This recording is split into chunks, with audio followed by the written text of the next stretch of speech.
C'est ici que commence la petite aventure, non? On va voir. Pareil, on savait déjà que notre mariage était voué à l'échec. C'est pour ça qu'on n'est pas mariés. Détends-toi, tu es plus tendu qu'un bâton sur un bateau. Je vais tout contrôler. C'est que le vélo ne bouge pas pareil. Ne me dis pas, tu mets du poids. Exactement, je n'ai pas l'habitude. Comment ça s'est fait? C'est comme si ce n'était pas mon vélo, tu vois.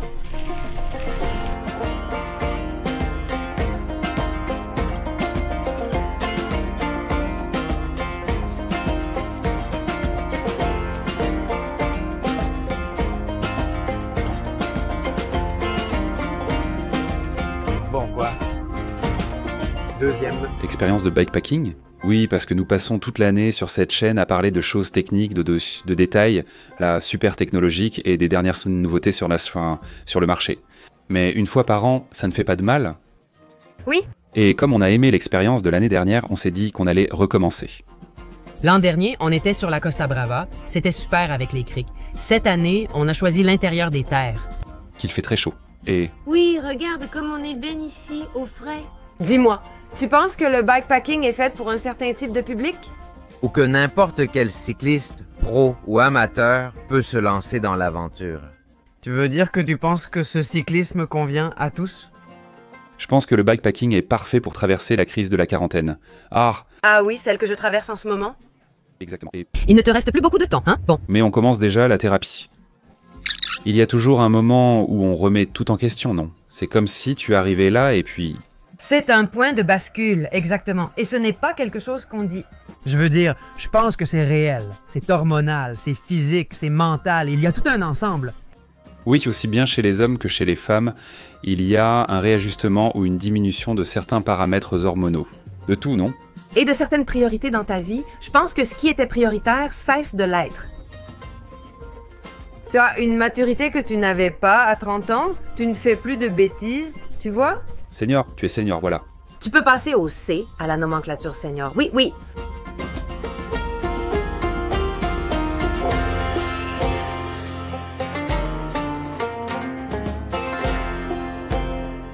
Aïda, elle m'a mis un coup dur dans la montée difficile. Regarde, regarde, regarde.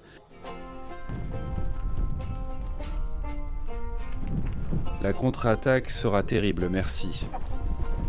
Dans ce genre de montée aussi longue et surtout avec autant de pentes, c'est là que la mule rapporte des dividendes. Avoir un petit plateau, moi par exemple, j'ai un 40 enfin, nous avons tous les deux un plateau de 40 et une cassette 10-52 à l'arrière. Je ne sais pas comment tu fais pour parler, hein? Mon Dieu. Allez, dernière tentative, c'est parti. Mais oui, quand tu es chargé, le petit plateau et le grand pignon, c'est vraiment appréciable.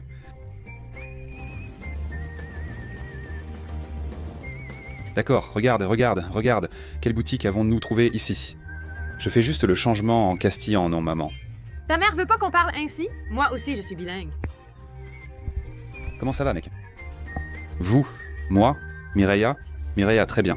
Eh bien, nous voilà, dans la boutique de Mireia.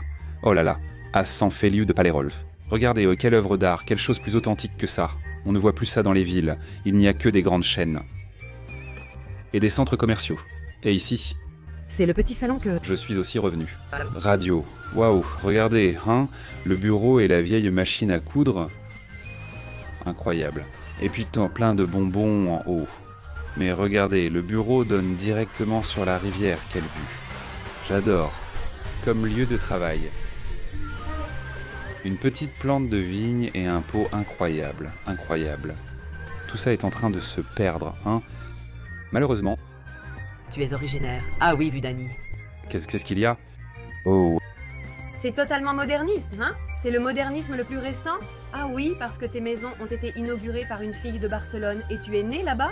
et quelle est l'histoire, Mireia, de cette boutique? Eh bien, Esteban Casas a été l'entrepreneur qui, ici, a vu une vieille maison, deux vieilles maisons et les... Il les a démontés et a construit ce palais. Ici, on vendait du chocolat et du café fabriqués au Moulin Gros, tout près d'ici. Et ensuite, c'était aussi une épicerie, c'était une huilerie. C'est pour ça que les meubles ont ces... Ceci tiroirs ici à l'intérieur parce qu'on vendait les nouilles au pois, le riz, les pâtes, il y a tout. Enfin, il y avait une pharmacie car les gens y pensent davantage. Je ne sais pas pourquoi. À cause des vitrines? Je ne sais pas pourquoi. Mais c'était la dernière chose. Et ensuite, la maison est restée fermée. Oui, ils ont laissé la pharmacie. Et oui, alors la maison est restée, la grand-mère, la dernière personne qui vivait dans la maison, oui, elle est déjà partie, et donc ici, ça a été laissé comme ça, qu'il ne savait pas vraiment. Alors, le petit-fils, il a étudié l'architecture et il a fait la réhabilitation de tout le bâtiment, qui a été son projet de fin d'études. Waouh! Et il a fait un travail magnifique. En haut, ils ont aménagé 4 appartements à louer magnifiques. Et toi, à quel moment es-tu arrivé ici? Et moi, je suis arrivée ici en mai 2023. On m'a dit que je pouvais louer le local et le 7 octobre 2023, j'ai inauguré la boutique. Ça va durer 2 ans. Nous allons faire du bikepacking toute la journée, allons-y. Nager aussi. Une fois par an, pas toute la journée. J'arrive à vélo, même si on ne peut pas en descendre quelqu'un. J'essaie d'entrer dans la mer, mais elle est glacée. Je suis en train de... De crier. Ah, regarde. Voici. Voyons, nous sommes la nuit.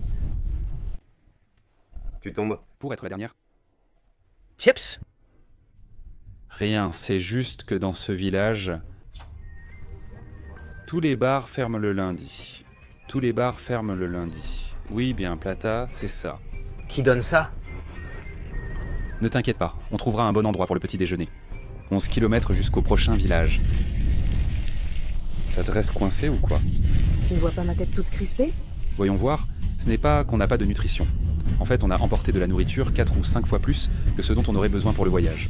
Mais le truc, c'est que c'est cool de naître sur une terrasse et de manger tout de suite. Quelle heure est-il? 11h30? Eh bien, ça fait déjà un moment. 50 km et ici avec des bonbons. Que non, un bon déjeuner. Tu vois comment est cette vie que la foi te donne? Qu'est-ce qu'il y a? Eh bien... Parce que ça fait 1h30 qu'on essaye de déplacer un petit machin. Mais... Ouais, mec, tu sais que... Où tu trouves ça? On est le pays avec le plus de bars au monde et ils sont tous fermés. Aujourd'hui... Oui, mais regarde-moi cette bouche de saucisson. Bon, tu n'as pas compris, la fille? Elle dit fuet. Quoi d'autre avec la tortilla? J'ai dit saucisson, j'ai dit... Saucisson indispensable au bikepacking. Comment vas-tu? On doit écrire les 10 commandements du bikepacking, pas ceux classiques. Exactement, ce serait bien. Oui? Tu vas traîner dans tous les bars? Tu vas traîner partout? Dans les bars pour manger de la saucisse catalane?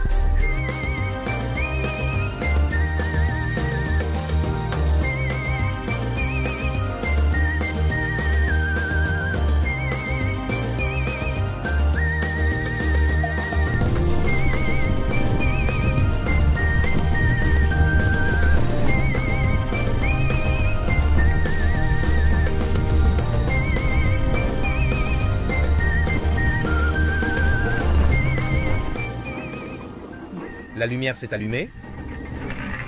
Contente? Plus fatiguée que contente? Eh bien... Tu es arrivé, toi qui n'étais pas sûr. Comme c'est beau. Matchouri qui sait choisir des hôtels. Oh, comme c'est beau.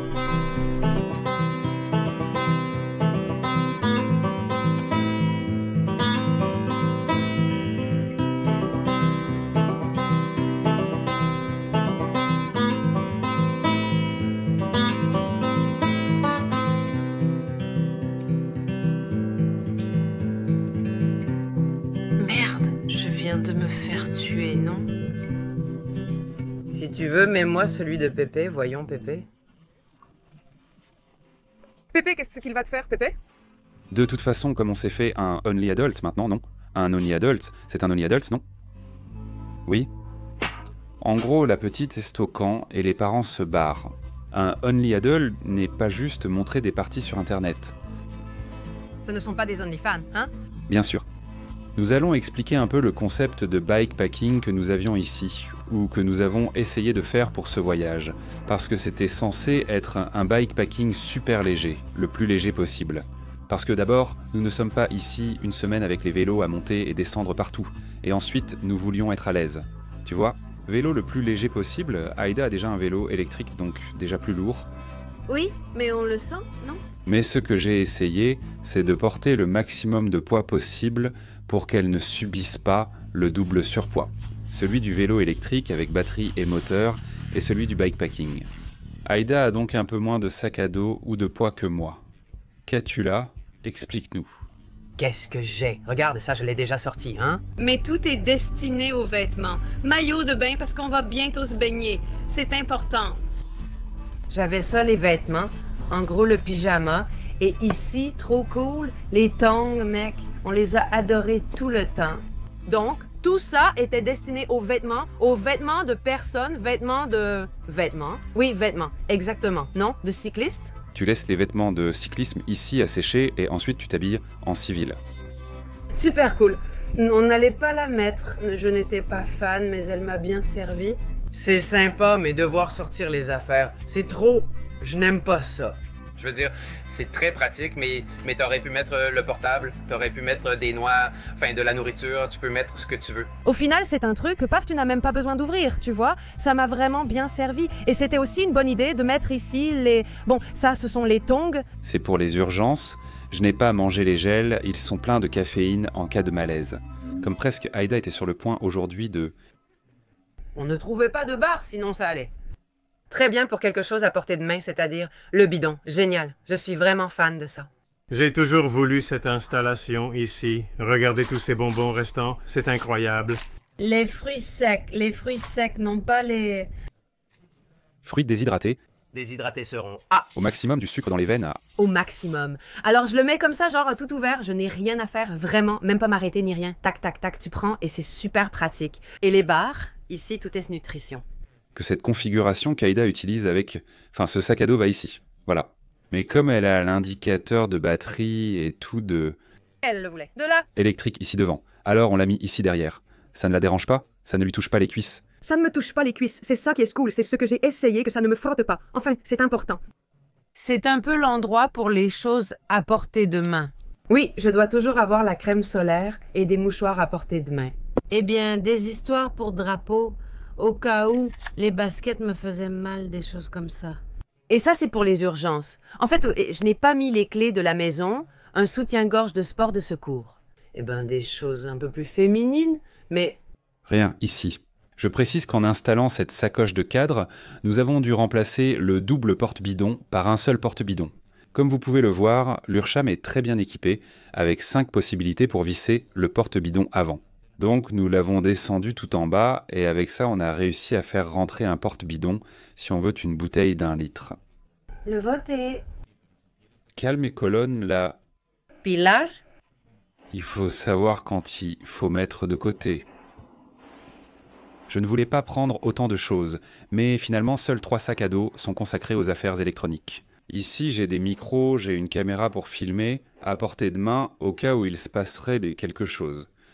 Celle-ci est entièrement destinée au drone et à ses batteries. Et ici, j'ai tous les chargeurs de tout ce que je viens de vous expliquer, plus le chargeur du vélo électrique d'Aïda qui pèse 1 tonne. Comme Aïda l'a dit, c'est Nano de Geosmina qui nous l'a envoyé, alors qu'on ne lui avait rien demandé ni vraiment confiance. En effet, comme le dit Aïda, c'est très utile. Pour ma part, je ne peux mettre que 2 petites gourdes ici à cause de la configuration. Eh bien, écoute, j'en emmène une 3e et c'est vraiment super pour la chaleur et tout ça. Et ici, devant, en gros, tout ce qui concerne les vêtements que je porte maintenant, les chaussures et une caméra supplémentaire que j'ai avec le guidon. Ah, ça oui, à l'arrière, entre cette petite pochette ici et ce compartiment que porte l'Union des républiques de socialistes soviétiques, disons, standard.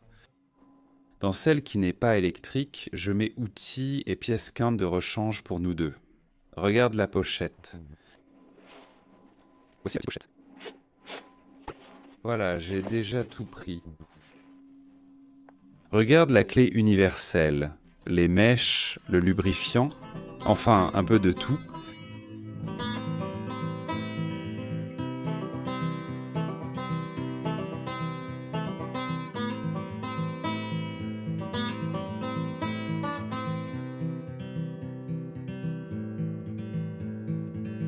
Élégant, excellent.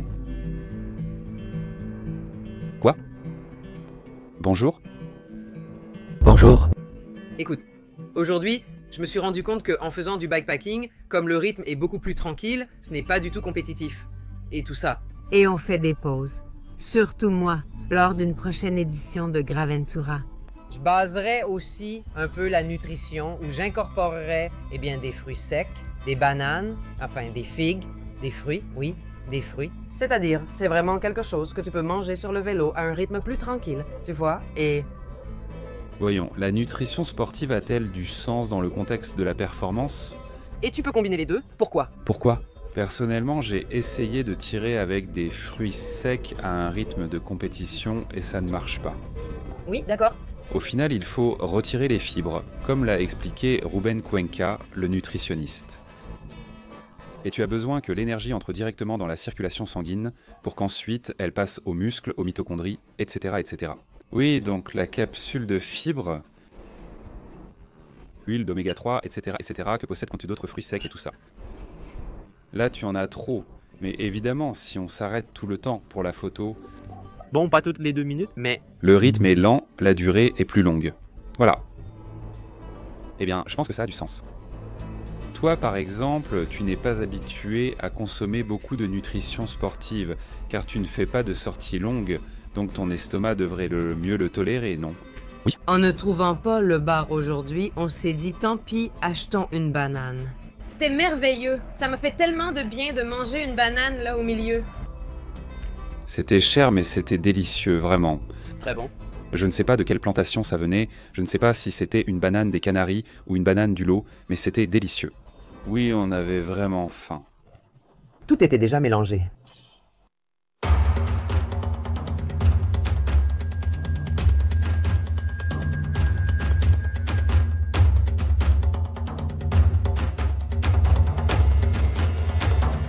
En rentrant seul à la maison, je cherchais à prendre le plus de bitume possible, le chemin le plus direct pour rentrer chez moi. Parce que malheureusement, Aïda s'est réveillée avec une dent comme ça, gonflée, et une conjonctivite qui commence à apparaître. Elle tousse depuis des semaines. On pensait qu'elle était guérie, mais ça semble revenu et elle ne peut pas faire de vélo. Donc on doit encore changer les plans une fois de plus cet été. Je rentre, prends la voiture et vais la chercher. Que peut-on y faire? Le vélo et le bikepacking ressemblent beaucoup à la vie sur ce point. Les plans changent d'un moment à l'autre et tu n'as pas d'autre choix que de t'adapter. Tant que ce n'est que ça, non? En réalité, cet été ne se déroule pas comme prévu. Auparavant, Aïda était déjà restée alitée avec de la fièvre pendant toute une semaine, à cause d'une mononucléose que lui avait transmise notre fille, qui, la semaine précédente, avait passé toute la semaine à l'hôpital, hospitalisée avec une forte fièvre. Heureusement, ce n'était qu'une frayeur. Voilà, c'est tout. Mais il faut s'adapter, c'est ça qui est bien. Pour conclure la vidéo, c'est ça le bon côté du vélo. Elle te donne les outils mentaux suffisants pour t'adapter aux petits ou grands obstacles que la vie t'apporte. Enfin, j'espère que cette vidéo différente vous a beaucoup plu. On continuera avec des sujets techniques, des tests, des courses dans les prochaines vidéos. Mais je pensais qu'il était utile, au moins de temps en temps, de faire quelque chose de différent. Et le vélo, et en parler d'une manière différente. Sois très heureux, on se voit, ciao ciao.